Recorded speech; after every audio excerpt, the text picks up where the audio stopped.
ఒక రోజు తెచ్చుకుంటే ఒక రోజు తెచ్చుకోని పరిస్థితి కదండి మాది.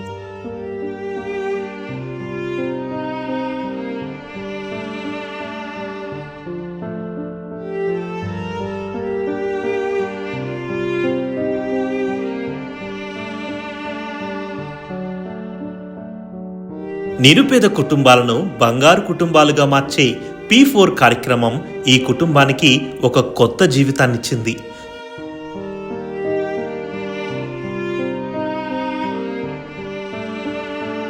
చెయ్యేరుకు చెందిన ఈమె పేరు ఉప్పలకుట్టం సత్యవతి. భర్త యేసు దోబి పని చేస్తూ రోజుకు 300 రూపాయల వరకు సంపాదిస్తున్నాడు. వీరికి శామ్యూల్ అనే 2 ఏళ్ల బాబున్నాడు.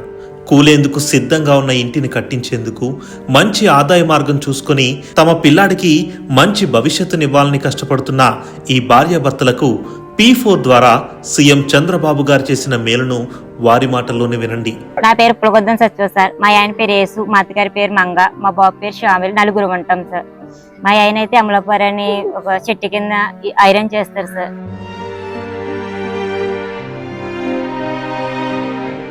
మాకైతే చిన్న కుటుంబం సార్, పేద కుటుంబం.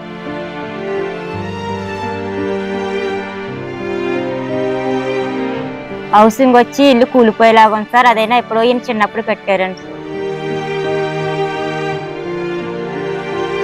చిన్న బాబు సార్, అది వర్షం వచ్చినప్పుడు అయితే కూలిపోతుందని భయం వేస్తుంది.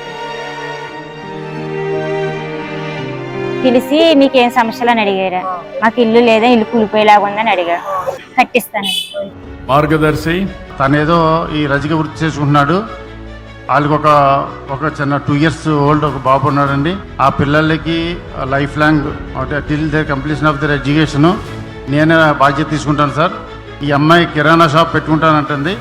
ఆ కిరాణా షాప్ పెట్టుకోవడానికి కావాల్సినటువంటి ఏదైనా అవసరం ఉన్నా కూడా నేను టేకప్ చేస్తానండి. ప్లస్ వాళ్ళు ఏదో హౌస్ అడిగారు సార్. హౌస్ గవర్నమెంట్ నుంచి చేసిన తర్వాత హౌస్ తర్వాత దానికి ఏమైనా బాధ్యత ఉంటే నేను వాళ్ళు take care of their family sir. ఈ అమ్మాయికి ఒక కిరాణా కొట్టు పెట్టిస్తాం. అదే సమయంలో ఆ అమ్మాయి బాబుని చదివించే బాధ్యత ఆయనకు అప్పచెప్తాను. ఇల్లు కూడా కట్టించే బాధ్యత తీసుకుంటాం. ఇల్లు, కిరాణా కొట్టు ఈ 2 కూడా చేపిస్తామని హామీ ఇస్తూ మనం కట్టుకునే పరిస్థితిలో మేము లేము. ఈయన చూస్తే ఈయనకి హెల్త్ బాగోదు అని సీఎం గారు కట్టిస్తే మాకు చాలా సంతోషం. మేము ఉన్నంత లైఫ్ లాంగ్ ఆయన గుర్తుపెట్టుకుంటూనే ఉంటాము. ఆయన మా దేవుడి కింద లెక్క.